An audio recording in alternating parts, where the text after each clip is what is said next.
Hi, everyone. Welcome to our weekly conversation with one of Dr. Ruth Roberts' holistic pet health coaches. I'm Delora DeVore. I am sitting in for Dr. Ruth today, so you'll get some nuggets, not like you would with her, but Tania is going to share so much great information with us today. She's a recent graduate. We're so proud to have her with us, and she has so much experience to share with you. And we're just going to jump right in. Let me get my glasses on. And so, Tania, you have lots of natural options for flea, tick, and heartworm control for us today. Just jump right in and give us all the dirt. Sure, I'd love to. I want to stress that diet is so important to this whole thing. You really want your pet to have a healthy immune system. Pets are less attractive to pests when they're fed a species appropriate diet. So one that's made of whole foods, not kibble. So you really want to start there. And then you want to think about protecting your pet, the yard, and your home. So as I'm going through some of the alternatives that are out there, I want to, I'll let you, I'll say if it's which one of those it is. So Okay. essential oils are very useful in this circumstance. They have a lot of other uses too, but certainly for this one, we're relying heavily on them. So they have essential oil sprays, collar, shampoos, yard sprays. All of this stuff will help protect your pet. Some of the other things that you could try is an amber collar. Dr. Ruth has one on her site. Oh, that's not it. And Here it is. yeah, there it is. So that's an option. You could choose that or a tick tag or an ultrasonic tag. All of those basically synchronize with your pet's own biological frequency to repel pests. Nematodes is a great option for the yard. So Arvico and Nature's Good Guys Oh, have yes. Let me get over options for there. you. Yeah, here we Um, go. Now, these are the brands that you recommend, right? Correct. These are the ones that I've used for my own yard in the past. And you have to like look at them to see what they actually attack. So, for me, I was looking for fleas and ticks. And so you actually have to go through each one of them to see. Oh, But right the three pack basically gives you a wide range of options. And that's really, really what you want to do. So you'll see in there somewhere flea Yeah. larvae, right? There it is. And this is a natural way to get rid of pests that are in your soil. And then there's actually some of them that will attack um, above ground stages of certain pests. So, this is just a really good way to protect your yard. Yeah, and that's the other company that I've used. Their products are a little bit easier because their three pack actually comes all together, and you don't have to like segregate it out. Where Arbico, they give you three separate ones, and then you have to kind of take a little bit from each one, put it in the sprayer, attach it to the hose, and then spray your yard. Okay. And you need to apply it either at dusk or dawn, right before it's going to rain, so it penetrates the soil. Essentially, is what you're doing. And there's certain temperatures that you need to apply it. You can't apply it in very hot weather or very cold weather. So there are some temperature considerations that you need to take into account. So Excellent. Excellent. And the reason why we're sharing these natural uh, ways to control pests is because we want to keep the immune system strong. And in fact, if you have a pet that is not doing well health wise, we have an FDA fact sheet here that warns folks against any of the pills, the Revectos, and the pesticides that are ingested, because basically that just gets into the bloodstream, and who knows what it's doing in there. And just be careful because this product has neurologic reactions, muscle tremors, ataxia, seizures, and we just kind of want to avoid that off the bat. So these are some fantastic recommendations, Tania. Did I pronounce your last name correctly, or did I? It's Bachesais. Bachesais. Yeah. Yeah. So, a nice way of remembering it, right, is if you go, what you say, Bachesais. That So was great for me. So I'm sorry to interrupt there and kind of take us off track. So let's keep going. I also wanted to show your website. I'm going to post this into our chat here, and you guys get to see the chat for just a sec. Let's see if I can drag this elsewhere. Oh, we got some comments too. Okay, cool. Okay, yeah. So my website's still under development, so there's going to be some changes as we're moving along, but it still gives you a good idea. It allows you to contact me or send me an email so that you'll have that information. So Nice. thanks for posting that. Okay, so just sorry to take you off track. Let's move on. We talked about the nematodes. What else you got for us? So cedar chips you can actually use in your yard. Cedar side has the chips that you can buy pre-done, and all you do is put it in a spreader and you put it around the perimeter of your yard. And so the idea is to repel pests from coming into your yard. So people always talk about, oh, well, I have acreage, right? And it's hard to protect acreage. And I understand that, but there are things that you can do, to do the perimeter, or maybe think about, do your dogs, and cats, do they only go into a certain part of the yard? And maybe you protect that one, you focus there. And then when they go into the other parts of the yard, that's where you can use like the essential oils and things like that will help repel the pests. So how do you use the essential oils? I'm sorry? How do you use the essential oils? So it's actually a good question. There's a lot of essential oils that will repel pests, but it depends on your area, kind of what works well for you. Neem oil is a good one for ticks, but there's cedar wood, peppermint, lemongrass, geranium, rosemary. There's all sorts of essential oil recipes out there. Dr. Becker has one that you can Google if you want to do it yourself. But I mean, I like to cheat. So, I go for the pre-done ones, and, I like Wondercide. It's been really good for me. I like the smell of it. My pets like the smell of it, but I mean, some pets won't tolerate that. So then you got to look at other brands. Cedar Side has one, Kin and Kind, Only Natural Pet, Pet Health and Nutrition Center, Project Suds is another one. That one actually has neem oil in it and apple cider vinegar, which is very good, again, for ticks. So if you live in a heavily ticked area, I might try that one. Again, it's finding out what works in your area for your pet and you and how you live. So, sometimes you got to try different ones, and, ones may work better than the other. But anyhow, so getting back to some of the other things that you can do, food grade diatomaceous earth is a good one. Now that can be used in your yard. It can be used in your house, in the pet's beds, on the floors, and between, where the walls and the floor meet. All that stuff is good, but with this one, you really have to be careful not to ingest the powder for you or your pet, because it is harmful to your lungs. So keep that in mind when you're using it. Right.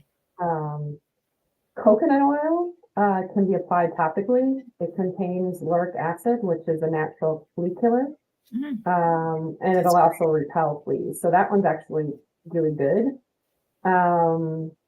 Organic apple cider vinegar. You can add it to their water as well as spray them with it with a watered down solution. A good old fashioned flea comb. Right before your dogs come in the house or cat, just comb them down with the flea comb, and then make sure that anything you get off of it, put into a soapy solution. So you basically will kill the flea then. So, after you go for a walk, you can actually use a lint roller to roll yourself and your pets. That's a great idea.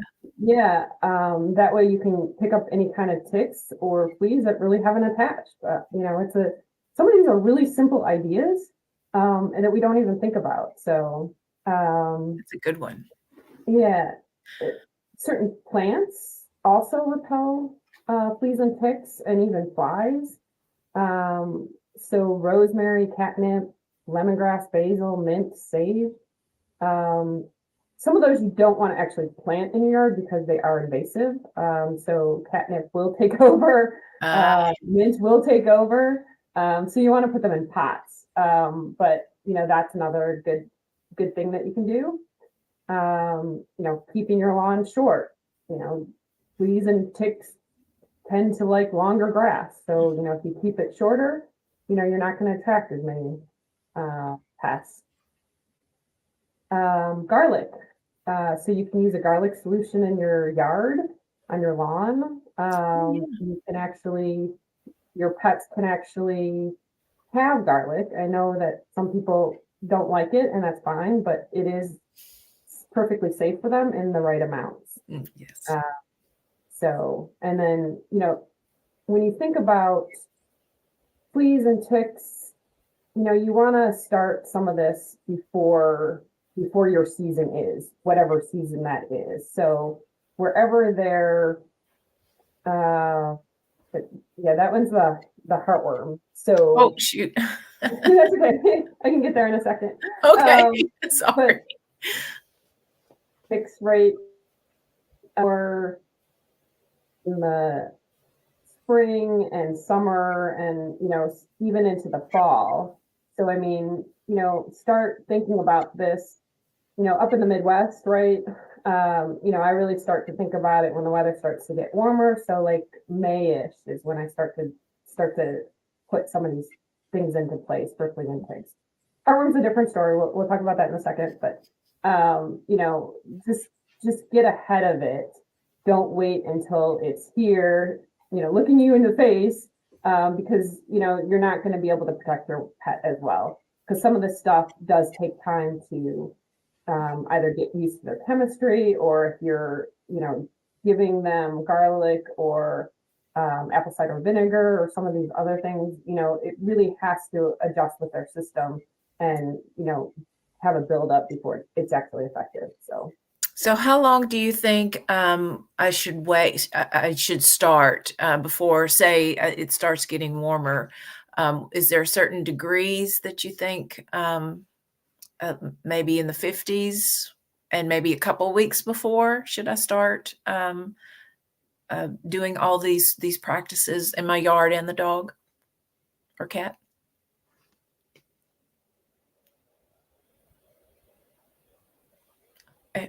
Hello? I'm sorry, I'm having technical difficulties. You went out on me. Oh, okay. I was just asking, when should we start the doing all these practices with the holistic methods for flea and tick? 2 weeks before it starts getting warm, or a month? What do you? Oh my goodness. Okay, let's see here. What do we got?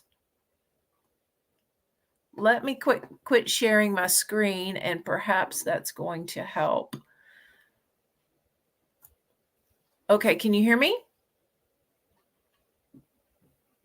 Oh, she left me.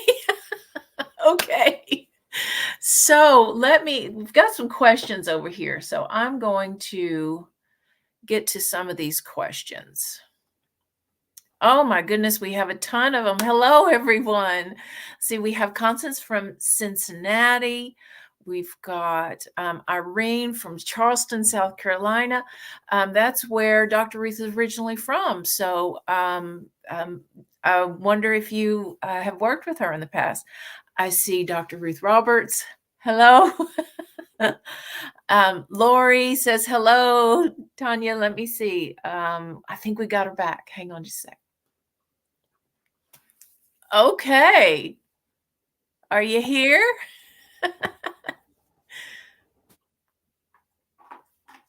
Can you hear me, Tania? Okay. So let's get back to some of the questions. Let's see. Rebecca says we put cedar sawdust on our yard and it gets rid of chiggers, fleas. Not sure about ticks. We buy it from the Amish lumber for $2 a garbage bag full. What a cool idea. That is awesome. I love all of these suggestions. I'm learning a bunch myself. How long? Oh, this is a great question that I don't know the answer to, Joanne. How long do the nematodes last in the yard? Oh, is that me? Okay. How long do the nematodes last in the yard? And oh, we lost her again. And do you have to reapply frequently? So I don't know the answer to this, Joanne. I could open up that website again. Let's see. Let's see. Technical instructions. See the application rate. Okay, so it says it's best to make at least 2 applications separated 7 to 10 days. Let's see. And then I don't see where it says to reapply. Maybe when Tania comes back, she can give us her recommendations. Let's see here. Moving on, we've got Irene, her kids wear the Baltic amber collars. It works. That is so cool. I'm gonna have to, they're really pretty too. So I think I'll try one myself. And yeah, is this Gina? She asked about the amber collars. Do they last for a limited time? Actually, they last for quite some time. I would say years. All you have to do is put them out in the sun and they recharge. So it's a really good investment. Once I have a couple for my Hazel. Ruth is having some computer problems. I'm sorry. Perhaps I don't know how to answer you. There's all the computer systems are so different. We'd spend a lot of time doing that. Let's see, Maggie. Oh, hi, Maggie.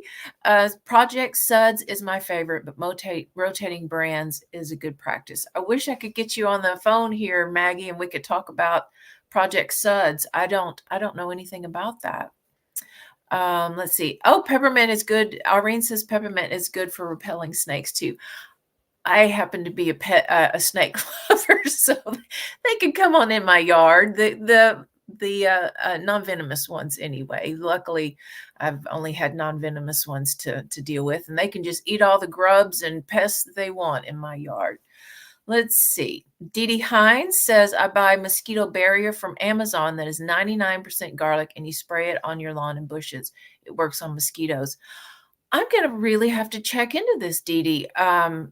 It is a fantastic way to just spray it. I love that. Constance, using the mentioned plants, assisted in pest control in my half-acre wooded yard along with pet protector tag and Wonderside. You guys are so smart, and I love how we learn from each other through these live events. I would have never thought of the peppermint or the all these plants. I mean, it's fantastic. And Hazel is she has a compromised immune system. I have a standard poodle, and she is I have to be very, very careful about what I give her. And I've got the it's called Flea Be Gone, and it's like a little a noise emitter, but it's an energy system. And that is an interesting technology. I haven't used it on her yet to know for sure, but I'm super excited for summer for many reasons. Let's see here. I am wondering where Tania is. Oh my goodness. So I was not prepared. I was thinking that she was going to tell you guys everything. So let me get to my questions and see if I can punt on this real quick. Okay. Let's see, where am I? This has been delightful. Oh my gosh. Okay. I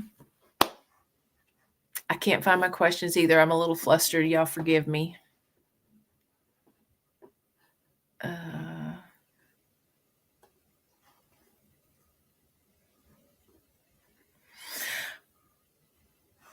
Let's see here. Let's keep going on questions since I can't find my my notes. Let's see. Oh, Irene says Dr. Ruth was her vet. That's fantastic. What do you think of the pet protector tag? You know, this constant, I'm not sure. Let me do a pet protector. I guess folks that have had success with it, pipe in and let's see what the experience has been. I can share my screen and we could take a look at it. Let's do that. I'm going to share screen. Pet protector. There we go. Let's see. Hang on just a sec. I've got some technical assistance coming in.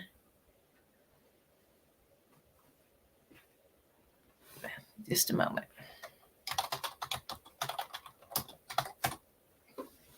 Okay, so we've got pet protector. And basically what we're looking for when we go to a vendor, we want to see certificates of analysis. We just want to really check out what how things work without chemicals. There we go. Keep it attached to your pet's collar. And also a great thing to do is to do a web search to see what others folks' experience is. So I don't know anything about this. I definitely am going to check it out. See, there was the one that I was talking about, Fleas Be Gone. There it is.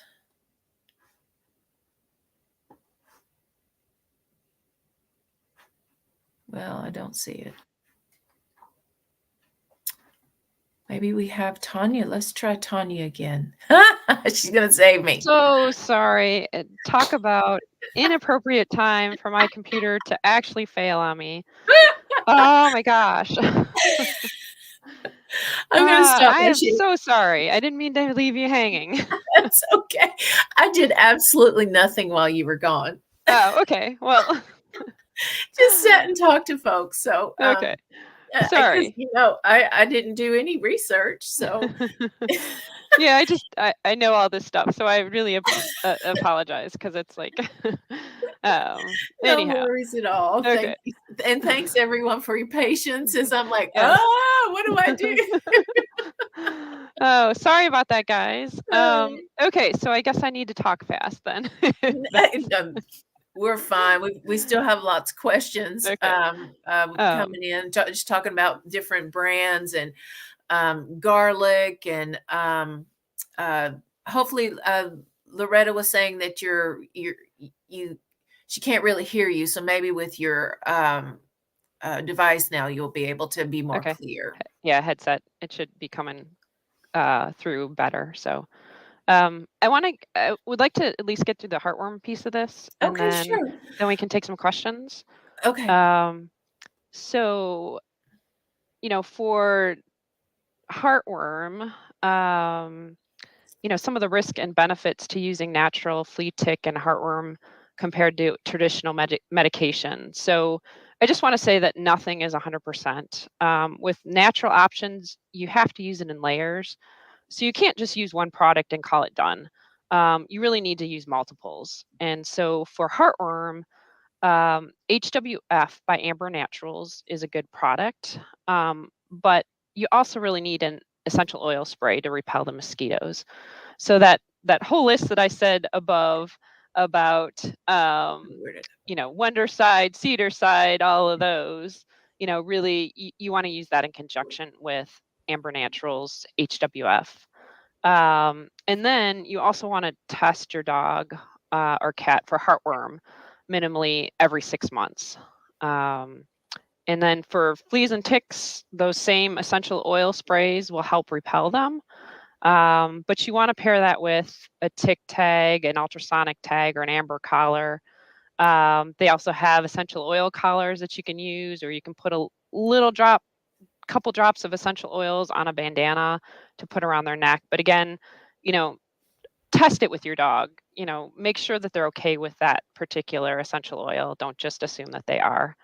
And then, I said it before, you kind of have to experiment with what works best. And so obviously you had mentioned it too about the natural benefit using natural products. The benefit is that you're not putting all those chemicals into their blood. The way those chemicals work is that essentially you're putting it into your pet, and it's in their bloodstream. And when a mosquito bites or a flea bites them or a tick attaches, they're getting killed because of the chemicals that are already in the bloodstream. So, there's a lot of risks to that, right? But you also have to understand what the risks are for your area. So the American Heartworm Society publishes a map that really shows the instances of heartworm in your area. So that's something to be cognizant of. Certainly, like some of the southern states, right, the warmer climates, you may want to choose to use the chemical heartworm, but pair it up with an essential oil for fleas and ticks. And then think about just the medication for specifically heartworm, like HeartGuard, not a trio or a plus or even an injectable. All of those carry higher risk than just straight one I call it one goal product. So and then the other thing you can do is you can consider giving it 45 days apart instead of 30. And that's because of the heartworm cycle. So the way the medication works is it kills everything from that day before it up until a certain point in the heartworm cycle. So, giving it 45 days is something you can do, and then detox your dog while you're giving it to them for that week, so that they can try and clear some of those chemicals out of their liver. What do you suggest for detox? Milk thistle is what I've always used. Yeah, for the liver. Perfect. Yep. Yeah. Okay. And Dr. Ruth has a milk thistle that's on her website, but there's others out there. Oh, yeah. It's a human product that you can use, on a dog. So we always talk about products specifically for dogs and cats, but a lot of these things that we use for ourselves, we can actually use on our pets. We just have to make sure that we're using the right amounts. Yes. And obviously you can't use all of them, but some of them you can. So. Right. Well, the studies have shown that the dog microbiome is closer to humans than any other mammal. So they've been eating our food for 30,000-40,000 years. So it kind of makes sense. So it's really cool. If you take a probiotic, give it to your pet. Right. Well, omega-3s, give it to your pet. Yeah. It's just like some of this is common sense when you think about it, but we're brought up to think differently. We're brought up to think that there's dog food and human food, right? And it's not. It's all whole foods that, everybody should be getting. So, and now there's so much focus in on the gut. especially for humans. But I mean, it's the same thing for our pets. Like, we have to make sure that their guts are okay too. And when they're not, then that's where we have issues. That's where we have allergies. That's where we have ear infections. That's where we have all this stuff that compounds. And, before you know it, stuff is out of control. So really protecting their gut is important. And that's why we do the holistic approaches to flea and tick control. So correct. We've come full circle here. Exactly. So then, in terms of like when you should start and when you should stop, especially for the heartworm, you put up a map for me. I want to go back to that. Okay. Sure. And let's take an example so that people understand. So, heartworm, if you're taking a minimal approach to it and you want to do the chemical or the vet prescribed, however you want to say it, medication for heartworm, you really want to make sure that you're doing it in the months that are appropriate. So heartworm doesn't actually become an issue until it reaches over 57 degrees for a period of 2 weeks. So that's what you really want to think about. And there's a map on Bark and Whiskers, I think, is the link. I think you can put it in the chat, right? We just posted it. Yeah, it looks like Dr. Ruth and I posted it, so okay. You guys got it twice. That's great. Okay, so that if you scroll, you have to scroll down to the maps, but basically it'll show you where you can start and stop for your area. There it was. There's the start. I was at the stop one. Sorry about that. Yeah, your screen is actually it doesn't have it up. Oh shoot. For everyone. Well, so my goodness gracious. All right. Sorry guys. That's okay. Oh my gosh. It was all that terrible stuff. Let me try this again. all the times of me trying to log back in and oh my gosh. I'm sorry. We've kind of had a little disaster, but we're getting back, guys. We're getting back. Yeah. So as you can see, they're numbered, and that each number corresponds to a month. So, for instance, in Ohio, you'll see a 6, right? So that means June. So you would start it in June. And then if you go back down to the second map, that actually tells you when you could stop it. So again, in Ohio, it says 11, so that's November. So you want to think about June through November when you live in Ohio. Now that's obviously not 100% because you do need to pay attention to the temperatures. But this gives you an idea of how you can minimize some of those chemicals in your pets. So, I mean, if you're thinking about that then, and you're giving it every 45 days, you're really reducing the amount of toxic load that has to go into your pet. So, I mean, these are the type of things that you really want to think about when you're doing natural, or even if you're doing a hybrid approach, right? And I know like the Seresto collars are problematic for some pets. But the nice thing about the Seresto collars is you can take it off, right? All of this other stuff is, once it's in their system, it's very hard to get it out.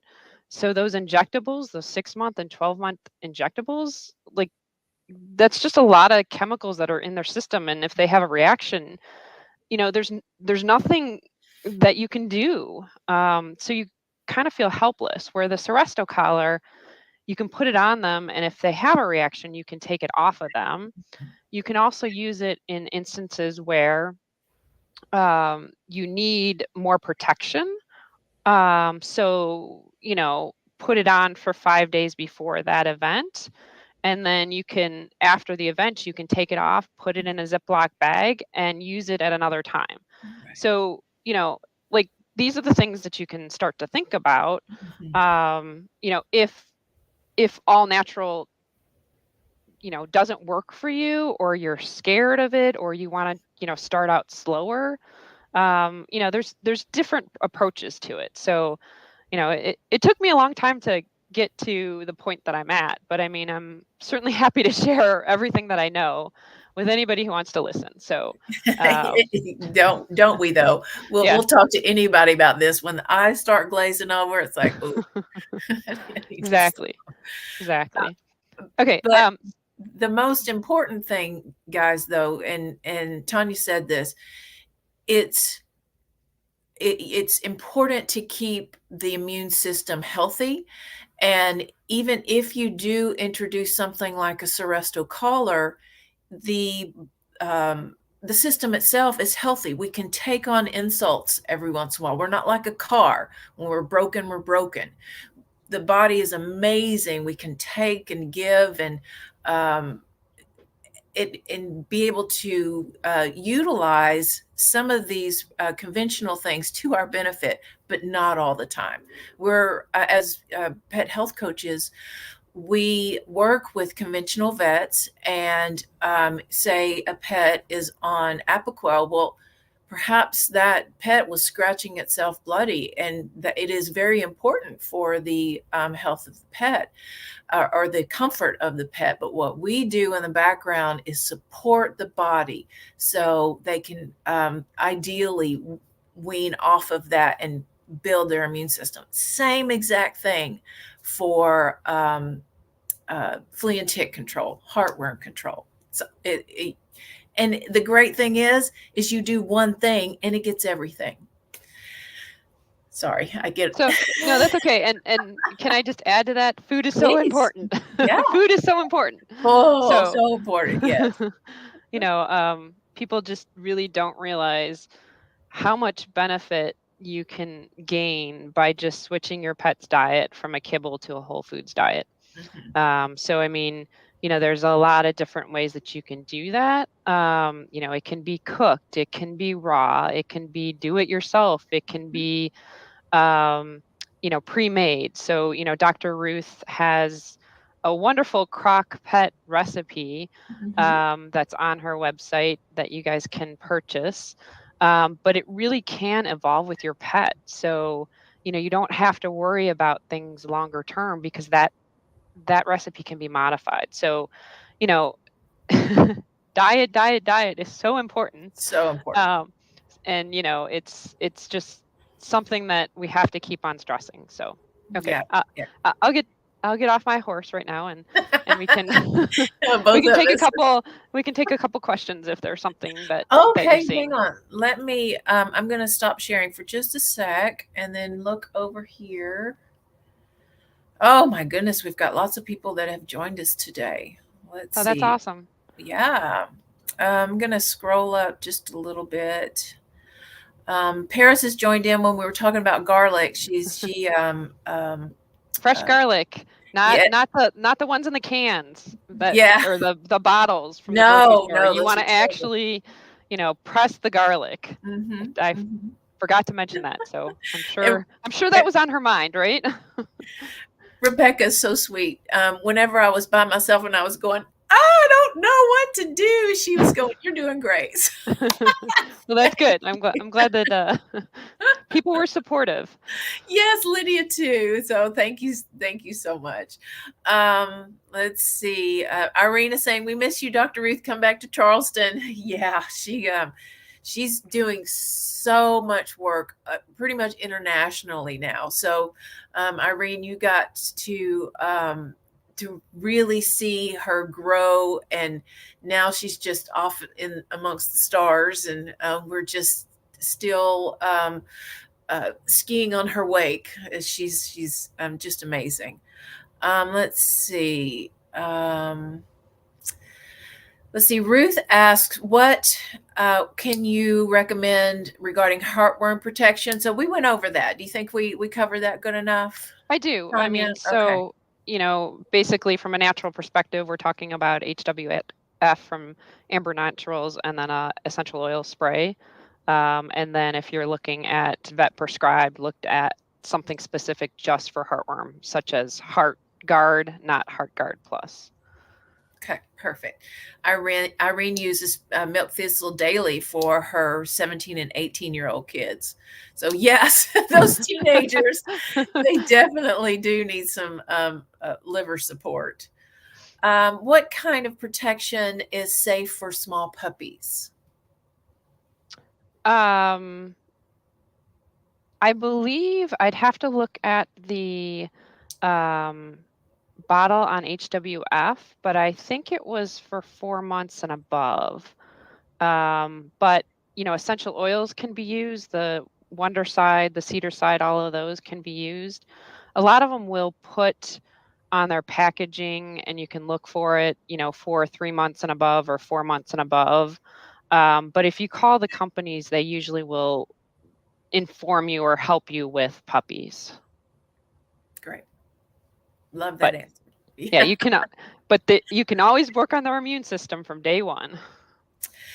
So we have a question from Ruth. She wants to know about raw feeding. So that is a question that you'll have to answer yourself, Ruth. What do you feel like that is going to be best for your pet?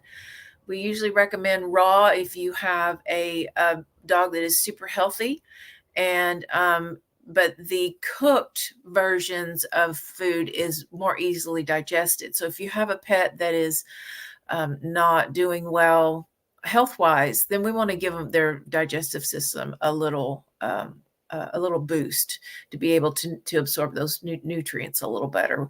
What's your take on that, Tania? So I've been a raw feeder since 2017. My puppy at the time, he was turning 1, and he all of a sudden decided that he was not going to eat kibble. He almost it was almost like he looked at me and said, "Blech, I'm not eating that crap." I mean, I can't. Yeah, no, I'm serious. It was like that sudden. So I had to start looking for alternatives, and I got to the raw alternative. But going through Dr. Ruth's course, I've definitely seen a benefit to cooked diets as well. So, my perspective is, as long as it's a whole foods diet, I don't care if it's raw or cooked. Right. Well, But your dog will tell you. Your dog or cat. yeah, Well, right, cats exactly. really do well on raw, but if for your dog, they will absolutely let you know which they prefer. Yep. So, Excellent. Let's see. Julia asks, how often do you change an essential oil color?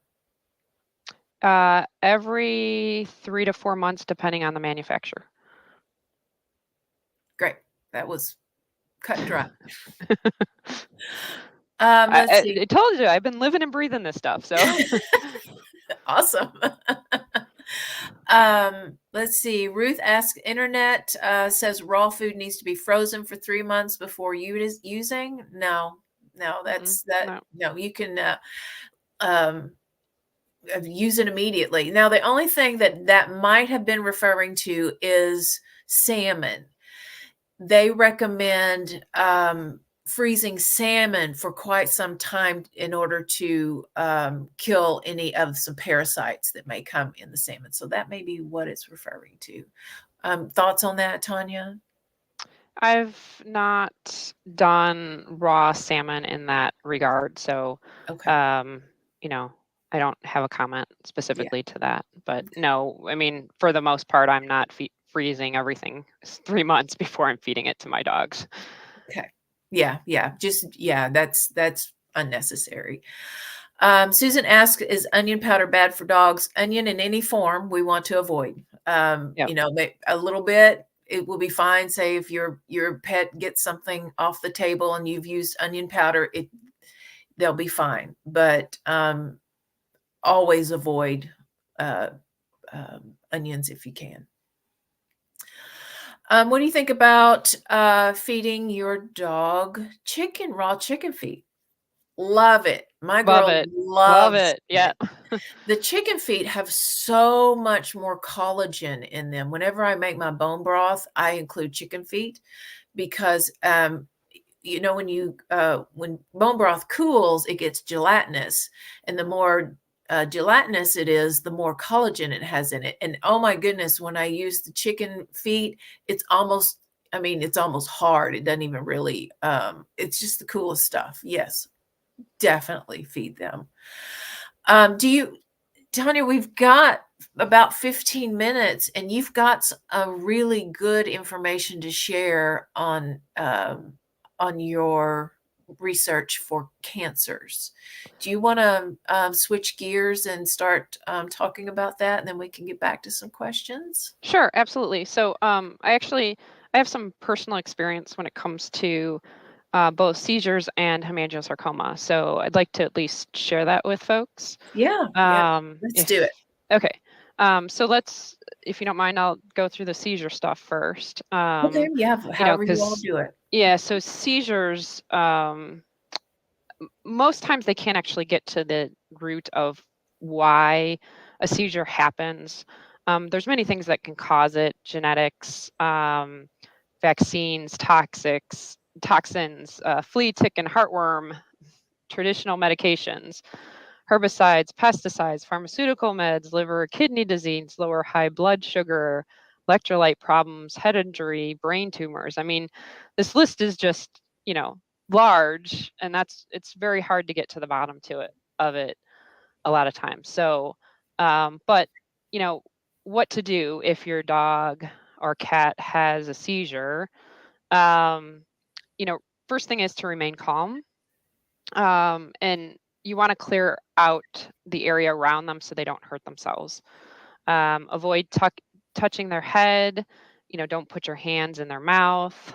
And then you want to track how long the seizure lasts, because they can overheat. So if it continues more than 2 minutes, you want to turn on ceiling fans or place a portable fan near them.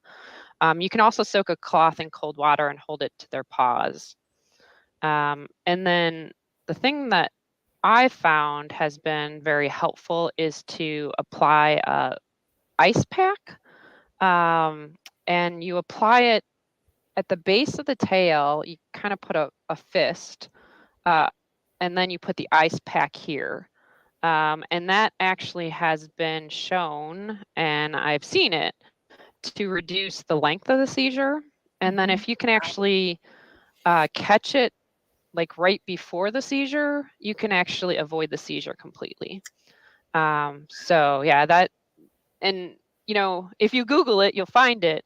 But I mean, people don't know what to look for sometimes. So I found that one to be very helpful. And then obviously just talking to your pet, reassuring them, making them feel safe, in a very soft voice so they know that you're there. And then, in terms of like what you can do naturally, there's a lot of things that you can do naturally to help support a seizure dog. Here's another instance where I'll say diet. A whole food, low carb diet will help reduce inflammation to the brain, which is so important. You can also perform a food sensitivities test, which will be helpful in eliminating foods that your dog or cat might have a sensitivity towards. So for instance, I did it, and my one dog had a sensitivity towards beef and pork. So I eliminated that from his diet, and that has helped significantly. High doses of omega-3s. I know you've already mentioned that. CBD oil, Chinese herbs, a good probiotic, liver support. Homeopathy is actually a very good one in this case. And then here's that full circle again. Make sure your pet isn't taking any, oral, flea, tick, or heartworm medications, because that is known to cause seizures. So, yeah, and then the second thing I wanted to kind of mention was hemangiosarcoma. So I'll go on to that unless you think that there's a question. No, you've covered it real well. Thank you. Okay, cool. So hemangiosarcoma is a very aggressive blood cancer, which is almost exclusive to dogs and only rarely seen in cats. This cancer causes blood vessels to branch, fragment, and become leaky and ultimately rupture. It's most of them, 2/3 of them are heart and splenic tumors, and then metastation occurs affecting the liver, lungs, lymph nodes, and bones. There is a less common form of hemangiosarcoma that affects the skin. It's often known as a silent killer because most dogs show no symptoms until the tumor has grown so large that it ruptures and spreads and your dog collapses. But some early signs that you can look out for is low energy, weight loss, reduced appetite, vomiting, diarrhea, lameness. And then some more severe signs would be weakness or fainting, increased heart rate, increased panting, difficulty breathing. Pale gums is a huge one. If you see pale gums or a distended belly, those are things that you definitely want to get checked out. What actually happens is the tumor will bleed, and then the body has the ability to reabsorb the blood. So you may see the pale gums and the distended belly, but it could subside because basically they're reabsorbing that blood. But if you see any of this, I mean, get help, go to your vet. Don't take any of that lightly, because the sooner you can get in and figure it out, the better your chances are. So ultrasounds can be used to try and detect the cancer early, but it's not always effective. And they've actually come out with some blood tests to detect this cancer. And Ingenix has it's called NU.Q, which I don't actually know how they pronounce it, but it's a test that can be run, which has an 82% success rate. Wow. So That's amazing. yeah, that's huge for this cancer, because like the last 30 years, there's really been no significant improvements. There's been lots of different studies to try and help, but nothing is really new came into the market for this.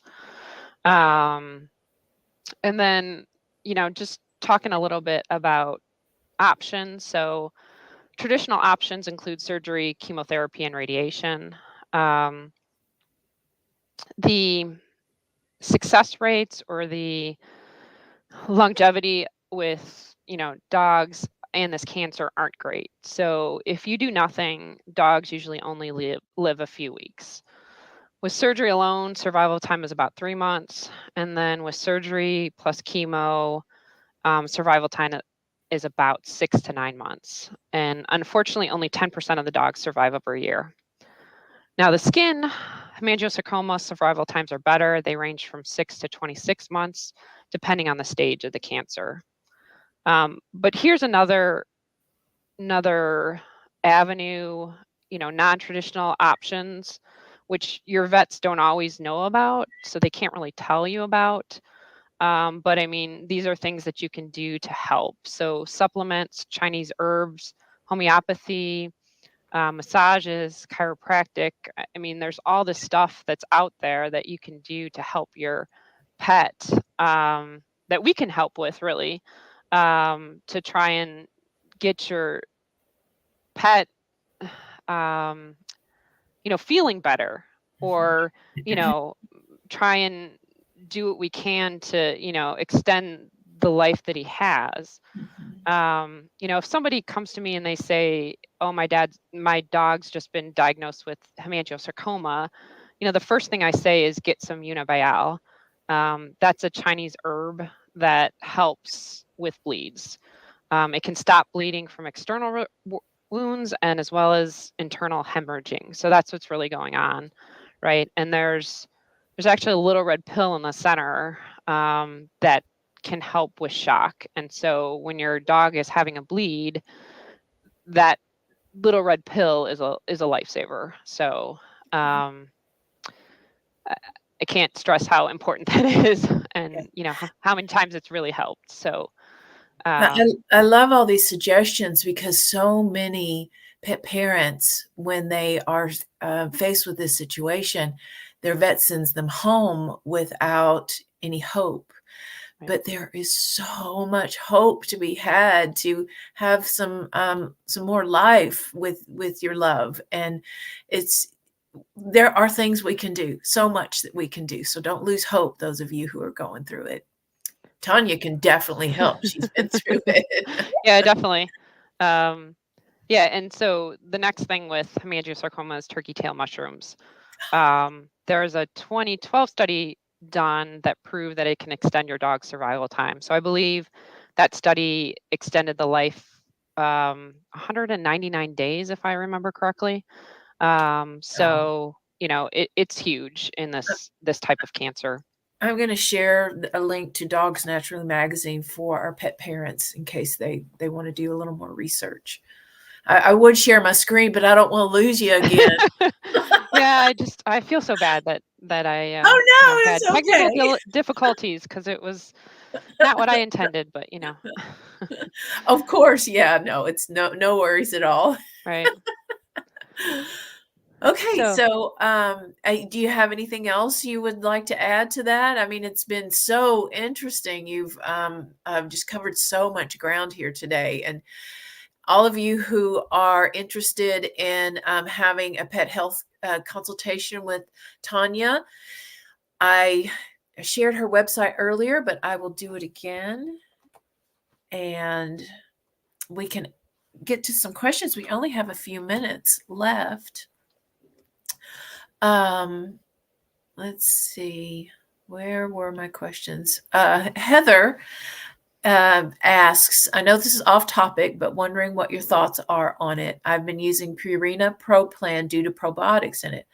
I haven't had any trouble with it, but all the talk about this food, I don't know what to think or where to begin my research because Purina says it's a raw food holistic group going against them. What is your take? you want me to take a stab at that, or you? I'll jump in just a little Okay. bit. So Heather, there are studies upon studies upon studies that show that kibble-fed dogs have less quantity and quality of gut microbiome than fresh food fed dogs. So just the science alone bears it out to the kibble does not allow the microbiome to flourish. And that's what we're trying to do with all of these holistic practices is we're trying to keep our microbiome strong. True health is from a microbiome that has a lot of microbiota and a lot of good strains of microbiota. And we could keep going with the high heat processing of kibble, and it's very inflammatory, bottom line. But we want to meet you where you are. We know that sometimes kibble is a choice that you have to make right now. There are also studies, I think Purdue did a study in 2006 that if you feed kibble, put some water on it or some bone broth, make your own bone broth, or don't even have to do bone broth, just some chicken broth or beef broth. Moisten it a little bit so it's not so dry, and also add some fresh food. I think that study showed that when adding some fresh foods, steamed broccoli, make sure it's your vegetables are nice and chopped well, and they need to be lightly steamed. But it improve the health condition of the pet by 90% just by adding fresh food. So you know what to do. We just want to help you through that, and just start your research. Everyone has to make their own decision because we can tell you all this stuff, and unless you make the decision for yourself, it's kind of weird how when you're standing in the grocery line and somebody in front of you says, "Hey, I heard something about this," and people will remember that where they won't believe their own family members. So do your own research. And Tania, what do you have to say about Heather's question? Yeah, I mean, I agree with everything that you said. If you're not able to switch from kibble to a whole foods diet, which still is my recommendation, adding to the bowl would be helpful. So, vegetables, fruits, blueberries are really good. You can add a raw egg. Raw egg is yeah, awesome. there's a lot of things that you can do to that I to love that. help. So, just keep that in mind. And then, do your research on the company that you're actually buying that dog food from. A lot of the dog foods are actually manufactured by a smaller amount of companies. So, really knowing where your dog's food is coming from is helpful. And then those ingredients too, right? Taking a look at that. Your first ingredient should be a protein. It shouldn't be a meal of some sort. So, chicken meal or, you know, any kind of something that says meal after it, you kind of want to avoid that as best you can. Oh, we could absolutely spend a whole other hour on. Right. I know. It's kind of a loaded question, isn't it? So I was like, oh, Heather. Maybe we'll have another call based on the different types of food. So Maggie reminded me to ask you, do nematodes need to be reapplied often? Not often, but at least a couple of times a year. So, I mean, I do it in the spring and I do it in the fall. And if you're in the South, you might actually want to apply it more, like maybe 4 times a year. So you just want to make sure that those nematodes are still alive, so they can do their job. Great. We've got so many great comments coming in. So Amanda, who is one of our holistic health coach students, and she also has her own raw feeding business. So we have so many great people that have signed up for the course. She noted that the only other reason to freeze raw meats that you're going to use is for wild game. They need to be frozen for at least 30 days for the same reason, for the parasites and stuff. So makes total sense. Yep. Ruth is asked, yes, good point. Thank you. I didn't know that. So awesome. Thanks, Amanda. Ruth asked, do you think the increase in cancer is related to most dogs being over-vaccinated? In my opinion, Ruth, it is just an overburden of toxic load. When you're feeding food that's not fresh, when they're out walking in yards that are that have been soaked in pesticides, the Canine Cancer Society, their statistic is that 50% of dogs over the age of 10 will get cancer. They get their bellies are closer to the ground. They get the worst cuts of meats and the manufactured foods. It's just, and then you just add the vaccines to the top of it, and it's just an overload of toxins. So, any advice on that, Tania? I was just going to add early spay and neutering to that. Oh, yes, totally. Yeah, great point. Okay, so Gibby Jasper wants to know what is the dog dose for milk thistle, and it just is. It depends on the dose of it. Yeah. Right. Yep. Let's see. Christy says, I got 5 more years with my dog that was diagnosed with cancer with protein and prednisone. Okay. Just 5 more years is amazing. So yeah. Excellent, Chrissy. Well, I think we've gotten through. Oh no, we haven't. There's more. There's more, but it's 12:04. I mean, we could keep going. My goodness. I mean, we did have a little bit of technical difficulties there where I was just stumbling all over myself. Let's see. Oh, Blue Ginger says, thank you for the live stream addressing topics that hit home. This is why we do it, Blue Ginger.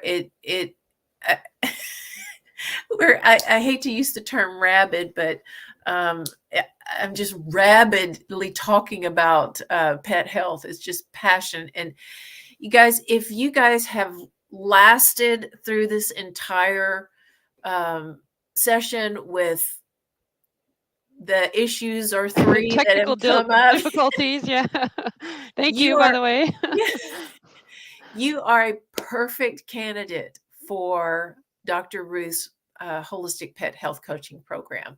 We have a 4-month track and we have a 12-month track. So if your life is super, super busy, you can do it in 12 months. And it's life-changing. Wouldn't you say, Tania?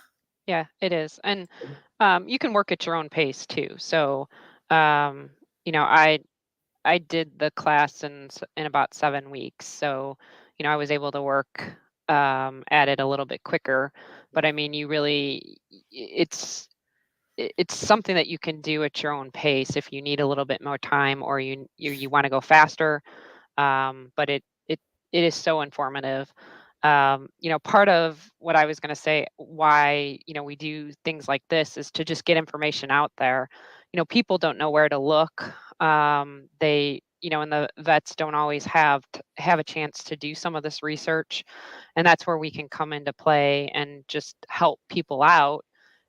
What's out there, what's available to them, that they might not have even thought about or known about. So, you know, to me, that's what it is, getting the word out there to folks. Yeah, and we have so many people that can be helped. Just people in the store will I went to the Hollywood feed and I was standing in line and I was just, oh, I want to help all of these people. Right.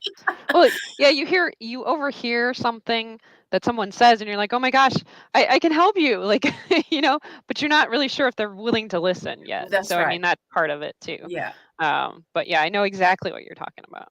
absolutely. Let's see. Any more questions? Oh, Amanda, one of our coaches or our student says, I'm obsessed with the program. It's addicting. It is. Okay, well, I think we have a few more questions, but we've run over just a little bit. So I thank you all for joining us. I thank you so much, Tania, for joining us. She's got so much great information. She is available to help you and your pet if you have some really specific questions. Every pet is individual. So we want to take the time and energy to put into your pet. You know, you will get for the consultation, which runs, you know, anywhere from $75 to $150, depending on the credentials of your coach. They will spend hours researching your pet's condition, and then will meet with you to share you everything that they have found. And all of these, it's great because all of these things you can do at home. And Tania and I were talking the other day. Some folks spend hundreds of dollars on supplements. But if you just spend $150 max pretty much for one of the pet health coaches, we can tell you which supplements will actually help your pet's condition versus you guessing and spending. And I'm talking to myself with this because I have got a closet full of supplements that didn't work. But if I would have had a health coach, a human health coach, or a pet health coach, it would have been so much more a prudent use of my money. So urging you all to do it for your pets. Love you guys. Thank you so much for joining us. And we'll be back next week with another coach. Y'all have a good day. Thank you, everyone. Have a good Bye. day.